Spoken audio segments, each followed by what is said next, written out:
Uttarakhand PCS mains. देखिए, lower का mains आपका 13 सितंबर से है। आज 12 है। होपफुली सब अपने-अपने सेंटर पे पहुँच गए होंगे। ये वीडियो आपको ऐसा नहीं है कि कोई इन्फॉर्मेशन देनी है, मीन्स आज, कल और उसके नेक्स्ट डे। आपको ये 3 दिन आप कैसे प्लान कर सकते हो, उसके बारे में है। फिर पेन, पेपर वो जो है, उसको भी एक बार देखते हैं। सबसे पहले देखिए, ऐसे।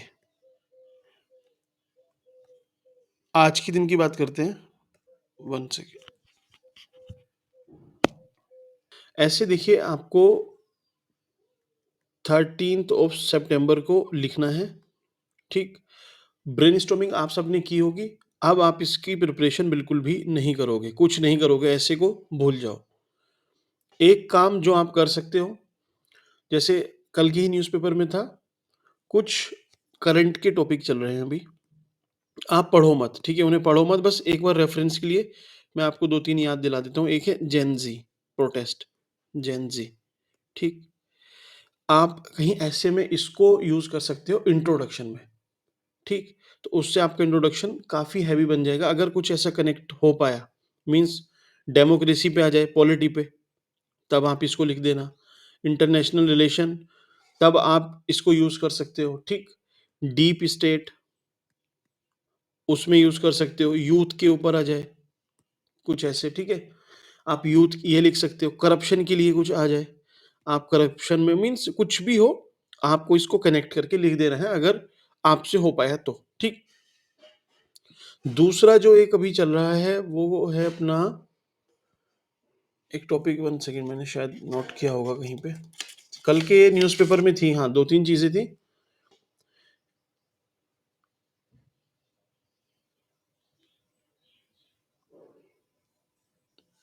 स्ट्रीट डॉग, चलिए ये तो रहने दीजिए। स्ट्रीट डॉग, चलिए फिर भी मैं आपको बता देता हूँ, एक न्यूज़ है, अगर इसको आप फ़नी वे में यूज़ कर पाए कहीं पे, तो शायद आपको बेनिफिट करेगा। Uttarakhand, oh sorry, Delhi government ने, आपको पता है वहाँ पे आवारा कुत्ते जो स्ट्रीट डॉग्स हैं, उनका इश्यू चल रहा है। तो दिल्ली गवर्नमेंट ने बोला है कि हम इन सब के अंदर अंदर क्या, कान पे माइक्रोचिप लगाएँगे, ठीक? ताकि उससे इनकी गणना हो जाएगी और इनके लिए शेल्टर की भी व्यवस्था हो जाएगी, ठीक? बाकी जो डॉग बाइट के केस हैं, वो भी कम हो जाएँगे और जैसे गाय और भैंस, उनकी हमने गणना की है, एक तरह से आधार कार्ड बनाया है उनका, उसी तरीके से इनको कराया जाएगा। तो ये एक ऑप्शन सही भी है कि आप रेगुलेट कर रहे हो चीज़ें सही से, ठीक? इंस्टीड ऑफ ब्लैंकेट बैन, जैसे पॉल्यूशन, दिल्ली में जो 15 साल की कार थी, वो बैन की।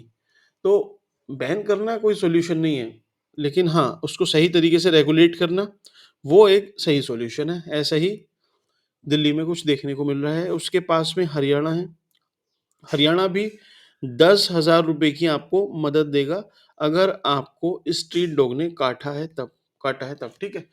अगर कुत्ते ने काट लिया है तो आपको 10,000 रुपए मिलेंगे, ठीक है? बाकी अगर उससे डेथ हो जाती है तो शायद 5 लाख तक का भी प्रोविज़न है। कोई दिव्यांगता होती है आपको उससे, तो शायद 20,000 रुपए मिलेंगे। तो ऐसे कुछ करके मीन्स इसको कहीं पे यूज़ कर लेना।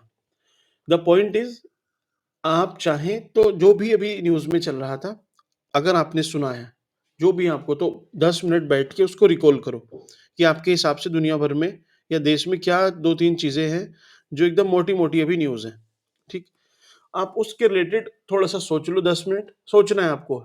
आपको ऐसा नहीं है कि कहीं से उसके बारे में पढ़ना है, पढ़ के फिर वो यूज़ नहीं होगा। आप सोच लो कि अच्छा कहीं पे इसको ऐसे यूज़ कर सकते हैं, वैसे यूज़ कर सकते हैं, दैट्स इट। तो ये ऐसे का है, 10-20 मिनट से इसको ज़्यादा देना नहीं, काम इसका यहाँ पे ओवर, ठीक? अब आते हैं आपके हिंदी पे। आज के दिन के लिए बोल रहे हैं आपसे, 20 मिनट देनी है बस ऐसे को, अगर आपने देना है तब, अदरवाइज़ रहने दो, कोई प्रॉब्लम नहीं है। हिंदी। हिंदी में देखिए, बाकी जितने जैसे पर्यायवाची हैं, विलोम शब्द हैं, अनेकार्थी हैं, जो ग्रामर वाला, फैक्चुअल वाला पार्ट है, उसको तो अब आप छोड़ दो, ठीक है? लीव कर देना। अदरवाइज़ आपके अंदर फिर यही फोमो क्रिएट रहेगा कि ये ना छूट जाए, वो ना छूट जाए, या ये मुझे नहीं आता। छोड़ो, अब जो होगा एग्ज़ाम हॉल में देख लेंगे, ठीक है? लेकिन आपको करना क्या है? करना है आपको जो लेटर है ना, जो पत्र लेखन है, उसका फ़ॉर्मेट आपने किसी पेपर पे बना के रखा होगा, मैंने आपसे बोला था। कल जब आपका एग्ज़ाम है, तो एग्ज़ाम से 1 घंटा पहले, ठीक? इवन जब आप एग्ज़ामिनेशन हॉल में एंटर भी करो, तभी भी फ़ॉर्मेट उसका देख के जाना। फ़ॉर्मेट आपको 1 सेकंड, फ़ॉर्मेट उसका देख के ही जाना है। चाहे आपको कितने अच्छे से आता हो, नहीं, लेकिन आपको इसको, ये मेरी मस्ट डू एडवाइस है, आपको करना चाहिए, ये करके जाना। ऐसा तो नहीं लग रहा आपको कि आपके ऊपर लोड कुछ बढ़ रहा है इसमें? देखिए कुछ नहीं है, बस आपको ये 10-20 मिनट ऐसे के देने थे, और ये तो कल आप जैसे एग्ज़ाम हॉल में जाओगे, एग्ज़ाम देने जाओगे, तो ऐसा तो नहीं है कि मैं चाहे लाख मना करूँ कि आपको पढ़ना नहीं है, फिर भी आप कुछ ना कुछ तो पढ़ोगे ही ना। तो ये चीज़ आइडियल रहेगी आपके लिए, ठीक? अब देखिए जो मोस्ट इम्पोर्टेंट चीज़ है, कल आप 13 सितंबर को जब एग्ज़ाम देके आ जाओगे, ठीक है? आपका जो सेकंड एग्ज़ाम है वो भी कंप्लीट हो गया है। उसके बाद की बात मैं कर रहा हूँ आपसे अब, ठीक? तो आपने क्या करना है, 14 सितंबर को आपके 2 पेपर हैं, पेपर 1 एंड पेपर 2, ठीक? आपको 13 सितंबर की इवनिंग मीन्स जैसे ही आप सेकंड पेपर अपना दे के आओगे, जिस टाइम भी आपका ऑफ होगा, आप जिस टाइम भी घर पहुँचते हो या रूम पे, कहीं भी आप जहाँ रह रहे हैं, तो वहाँ पे आके आपको क्या करना है, स्मार्टली पेपर 2 का रिवाइज़ करना है, ठीक? सपोज़ आप 5 बजे आ जाते हो, 5 पीएम, तो 5 से 8 पीएम आपने पेपर 2 का ही रिवाइज़ करना है। याद रखना इस चीज़ को, जो पेपर आपका सेकंड शिफ्ट में है, आपने उसको रिवाइज़ करना है बस, ठीक? फिर 5 से 8 का हुआ, ये 13 का है, कल का है आपको जो कल करना है। और 8 बजे के बाद फिर आप पेपर 1 देखना, चाहे आप 9 बजे सो जाओ, ठीक है? 1 घंटा देख लेना, चाहे 10 बजे सो जाओ, ठीक है? वो आपका है, 10-11 से ज़्यादा तो फिर आप ऐसा भी नहीं है कि कर कर लोगे, आपको सोना भी है, ठीक है? तो आप 9 से 10 या 8 से 10, 2 घंटे आपने इसको दिए, आप सो गए, ठीक? नेक्स्ट डे आपका एग्ज़ाम है, तो पेपर फर्स्ट ही होगा सबसे पहले, 14 सितंबर को, ठीक? तो आपको सुबह 5 बजे उठना है। ये उठना ही है, 1 दिन का स्ट्रगल है, थोड़ा-सा कर लो, अपने आप को थोड़ा खींच लोगे तो सही है। 5 बजे उठना है और 5 से 8 या जो भी आपका एग्ज़ाम का टाइम है, उससे पहले-पहले आप 2-3 2 ढाई घंटे, चाहे 2 घंटे ही आपको पेपर फर्स्ट ही रिवाइज़ करना है अच्छे से, ठीक? ये रिवाइज़ किया, इस एग्ज़ाम को दे के आए आप, पेपर सेकंड आपने लास्ट डे ही रिवाइज़ किया था। अब एग्ज़ाम में जो आपका थोड़ा-सा आपको मिलता है टाइम, हार्डली वो 1 घंटा होता है। आप इस एग्ज़ाम को पेपर फर्स्ट को जैसे ही देकर आओगे, तो आना तो कहीं नहीं है, आप सेंटर पे ही रहते हैं जनरली, सब बच्चे कुछ खाने-पीने जाते हैं बस। तो आपको इसको एक बार रिवाइज़ कर लेना है, आधा घंटा दे दो कोई बात नहीं, 30 मिनट में रिवाइज़ करके और फिर पेपर 2 के लिए चले जाना बस। ये आपका काम रहेगा, बाकी जो भी होगा वो आपके कंट्रोल में नहीं है। ये आइडियली आपको करना चाहिए। अब लास्ट चीज़ और, देखिए कुछ बच्चों को लग रहा होगा कि पेन का कैसा है? तो पेन जो भी आप यूज़ करते आए हो अभी, ठीक? मीन्स जिसको आप कंफर्टेबली लिख लेते हो, जिससे आपको 3 घंटे, ढाई घंटे बैठ के कोई दिक्कत नहीं है, आप उसी को कंटिन्यू करो। दूसरे वो हैं जिनका कोई फिक्स नहीं है, कुछ भी मिल जाए, हम उससे लिख देंगे। तो आप देखो, आप जेल से आपकी राइटिंग अच्छी आती है या वॉल से? एक पैरामीटर देख लो बस राइटिंग का, ठीक? बाकी स्पीड, ऑब्वियसली आपकी राइटिंग इससे सही आ रही है, तो आप इसमें ज़्यादा अच्छे से लिख पाते होंगे, तेज़ लिख पाते होंगे, ठीक है? तो वो आप अपने हिसाब से चूज़ कर लेना, जो भी आपको सही लगे। कुछ लोग पायलट के लिए बोलते हैं कि पायलट अलाउ है, नहीं है। कुछ नहीं अलाउ है, ठीक है, कोई दिक्कत नहीं। बस इसमें क्या है ना, आपको थोड़ा-सा राइटिंग में आप फँस जाते हो, उसकी निब थोड़ी-सी पतली होती है, तो पूरे वर्ड्स आपको लिखने होते हैं। जब लास्ट में आपको एकदम ऐसे कुछ होगा, सपोज़ मुझे लिखना है, सपोज़्ड ही लिखना है, तो मैं ऐसे लिख के भी काम चला दूँगा लास्ट में, क्योंकि एग्ज़ामिनेशन हॉल में लास्ट में कुछ होता है, थोड़ा बहुत तो ऐसा रहेगा ही, ठीक है? कंप्लीटली को कंप्लीटली ऐसे करके लिख देंगे। लेकिन अगर मैं इसको पायलट वाली पेन से लिखता हूँ, तो उसमें इश्यू यही आता है बस, 1 सेकंड, इसको देखते हैं थोड़ा छोटा करके।